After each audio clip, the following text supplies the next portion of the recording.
Thank you, Anita, for meeting with me. So the Rochester Downtown Partnership we're putting together a walking tour. So when people come to town, just kind of to give them an idea of what used to be here. Because Rochester used to be, in some parts, it's made a lot of progress in the last few years, but the downtown's kind of not what it once was. Right. And we're working to bring it back to what it once was. And the walking tours will kind of give people an idea. We'll have them on our website through like a podcast. They can get on their phone and just kind of walk through, and they'll have talking at the different spots. They'll tell you where to go. But we'll also have like some QR codes, just so anybody comes along it, they don't know about the podcast, they can scan it and it'll tell them about that and can guide them through to other locations so they can learn more. I did a walking tour of Boston one time, which was really, really nice, but it wasn't that way. It was with a pamphlet where they explained each thing to you. But it really gave you a good tour of Boston. It wasn't like a person walking with you, it was just... No. Okay. You could do it on your own. You could hire people to do the tours, but they also had that available for you. So that's another idea we could do as well. I think it's a good idea, really, because we were there for a convention, and so the hotel lobby had all that stuff available. And they also had like some kind of well, we don't have the buses or anything. They did have stuff like that you can do, because that's a lot bigger area. Sure. And more complicated than Rochester, where you're laid off on the grid system. That wasn't. But, okay. So this I actually took I took a picture of your picture. This is the old Lake Manitou sign, yeah. That's probably from the 40s because of the vehicles. Right. So I guess at one point, when they put the islands in the middle of the road, did they take out the grass here? No, it's still there. They're still there? Yeah. Any idea where the sign went to? No idea. Always kind of irritated me that they used the modernized spelling of it instead of the original spelling, which is AU instead of OU. So it's MANITAU? MANITAU, yeah. Okay. All of Manitou Heights is spelled the old way with the A, where this one isn't. So that was just a directional sign, but this is probably in the 40s. Okay. This picture is dated in Shirley Willard's book here.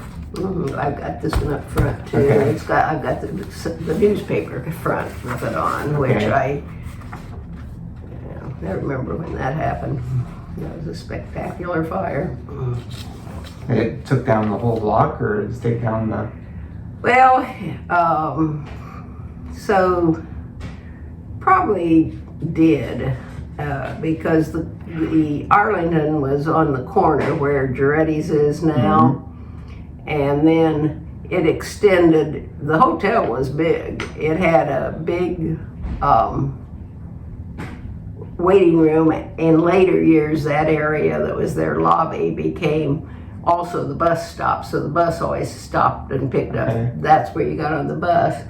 There was a decent restaurant in it and a bar and then hotel rooms, but as you went to the south, there was a theater and other buildings.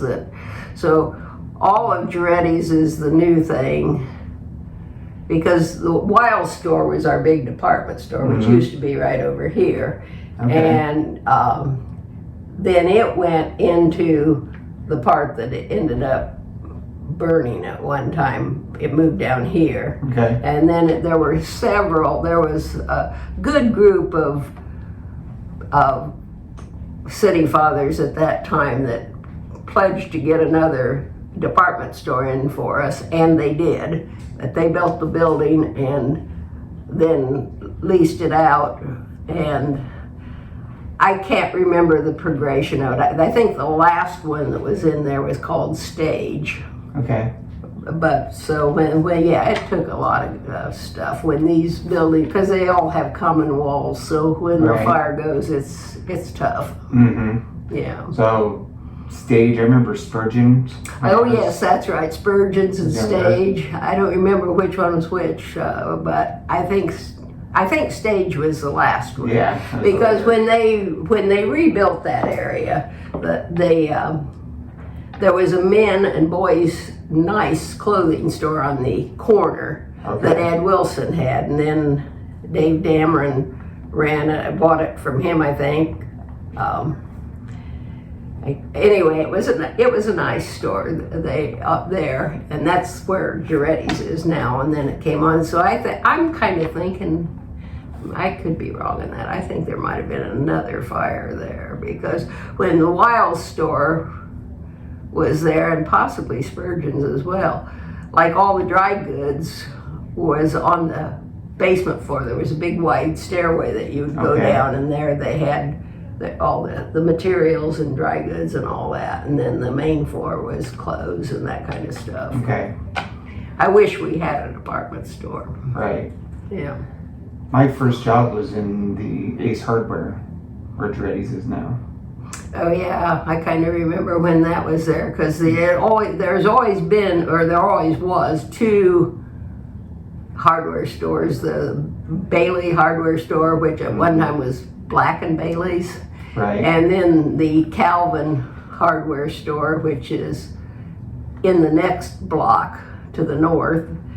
The building that's on the corner there now, I'm trying to think who owns that. I think Hazen's on that building now. But there was, well, no, that was the Cook Furniture Store. Then the next building was the Calvin and Myers hardware store. Myers. Yeah, and then Ace was over on the other side at one time, and so was, what was the other name on that one? Coast to Coast? Yes, I think that's right, yeah. Larry and Jean Ashbach owned it when I worked there. Yes. A few years before it changed it from Coast to Coast to Ace. Okay, that sounds right. Yeah, what year was the Calvin and Myers? Well, I know my husband worked there, and he graduated in '57, and so it had been there. It was a well-established hardware store, but how long it remained a hardware store, I don't remember, but I know it was a hardware store in the '50s and probably into the '60s. I don't know how far it went on that. So that was just past the Cook Brothers Furniture? Yeah, and before the theater, Okay. And it seems like there was a shoe store or a cobbler in one place there. Okay. And I wish we had a video of all the years if you just could do that. It would be kind of neat. Right. That picture, I'm not real sure what that one is. Oh, it says the Legion, so that's okay. So this is down there where the Wellness Center is then now. Right. Yeah. And Gas and Water. So this is another one that was probably in the 40s, based on the cars. They say that they took out the parking meters in '83, and that underneath that picture there. So there was always parking meters all through the years? Well, I remember parking meters, but I don't know how far back, you know. I mean, I remember when I was a child and came up here with my parents, you did have parking meters because you always had to watch your time on it. Right. So, yeah. And I guess before the American Legion, it was a church and possibly a funeral home as well. It was built first as a church. I didn't realize that. I did not know that. John Little told me that he was selling it one time, And up in the attic, you can see some of the original church windows that are closed off. I did not know that, because usually the lodges had their lodge rooms up above, and they did have big windows as well, and had like a step, but I don't know. And a lot of times it was common practice for a funeral home and a furniture store to be the same thing, because they made furniture, Okay. and then they also did caskets and had that. Up front, I've got a thing that was for a card from, we'd have to look, I'll show it to you when you leave, of Zimmerman's, because they had a furniture store. Okay. In fact, I've got several pieces of furniture that still have the Zimmerman label in them. Okay. Yeah. But this one I don't know about. Okay. New York Candy Kitchen. Which That was was- quite a place. That burned a long time. Right. Yeah. This was the Nennius brothers. What was the name? Nennius, Chris, and I can't remember. They were friends of my parents-in-law, and she used to play the piano in there. And then there was apartments up above it. Of course, they had the Berghoff Cafe and the New York Candy Kitchen. So the Berghoff Cafe was more like a nightclub. Okay. During World War II. It was a hopping place. Okay. And then there was apartments upstairs there. Okay.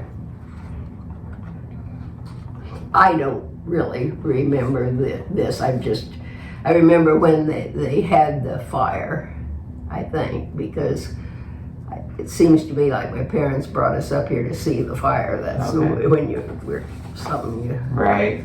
always horrified of fires, I think, because we have at the fires. I just found a black and white picture facing the other direction on this Lake Manitou sign. Yeah. Where the building's on fire. I think that Julie Schamberger showed me one that was even in color. I'm trying to think. I've got where's one I have that's in color. Oh, where is it? I hope I didn't loan it to people, because I used to be pretty easy about that, but I didn't get stuff back. Oh, here it is. But I don't. Yeah, because see, there's the sign. Okay. Yeah, but that would be looking north, because Wow. this is the block that I'm in. So this is a different building that's burning here. Okay. This is one that would be down here.